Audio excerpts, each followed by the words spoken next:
So last Wednesday was International Women's Day, and this Sunday is Mother's Day. So I've been reflecting on something that makes it so powerful for us to be women, and that is our feminine energy. And masculine and feminine energy is not gendered. They live inherently within both men and women. They are symbiotic and they are polarizing energies, just like yin and like yang. We need both of them to harmonize and to work together. So our feminine energy is something that I've been exploring within myself, but also societally, and how we can navigate this and cherish it in such a masculine dominated space. But the trick is learning how we can harmonize them and get them to work together, both individually and collectively, so they can be in solidarity and synergy and not suppress either one to create a most peaceful dynamic. So the feminine energy is about receptivity. It is about receiving and releasing. It's about sensuality and vulnerability. It's about being in our bodies and feeling. So feminine energy is about beginning. It's about the very strength as something comes into being. It is about pureness. It's about beauty. It's about nature. It's healing. It's soothing. And it's about flowing. It's magnetic. And all these qualities have a very powerful place, along with the very fast-paced qualities of the masculine energy, such as logic, protection, providing, assertiveness, doing, thinking, outwardness, and projection, and moving forwards. So you can see that this is about balance and being able to harmonize these two very important elements within ourselves and within society so that we can move forwards as best that we can. But the first thing that we can do is not compare or assimilate or start to believe that either quality is any lesser in strength or might. Feminine energy is a different type of strength. It is about courage. It takes courage to be vulnerable.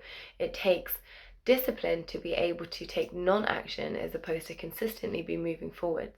A good way to recognize what we're blind to is to recognize what we're needing. Are we needing more love? Are we needing more softness? Are we needing more peace and calm? Life is so fast-paced and we are constantly rushing around, trying to get as many tasks as we can done, see as many friends, do as many things. But how good does it feel when we slow down and actually have complete stillness and calm? How good do our bodies feel when we finally sit back and just receive and replenish? And if we're not doing that, it can lead to burnout very quickly. So one of the ways we can really tap back into our feminine energy is by checking our senses.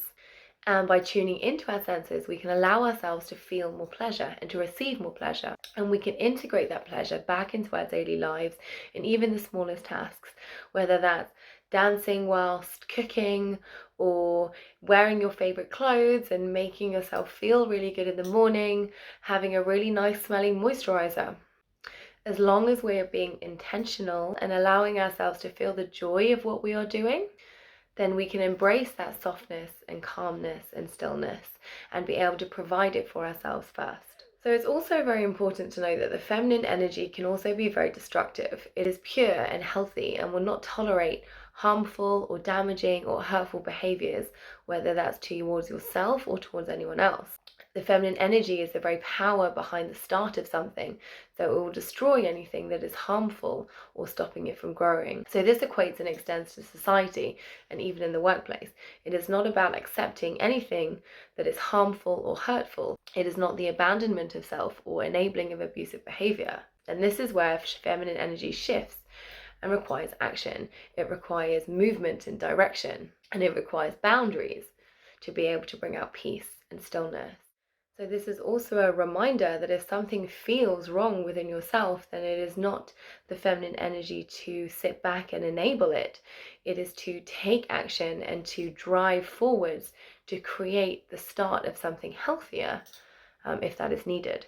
It is about overall awareness and being aware of our environment and when we can stand up to be able to make the changes that we need. And as women, we have very powerful roles to be able to continue to navigate and embrace the feminine energy within very masculine orientated economies and spaces to ensure that it's not suppressed, so that we can find balance and harmony.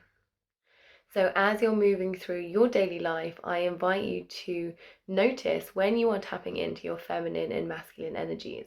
When are you using them? When are you in your masculine and being assertive and driven and forward thinking? And how can you integrate the softness and the vulnerability into those actions and moments? And if we can all do that individually, then we can create a more conscious and peaceful society for everyone.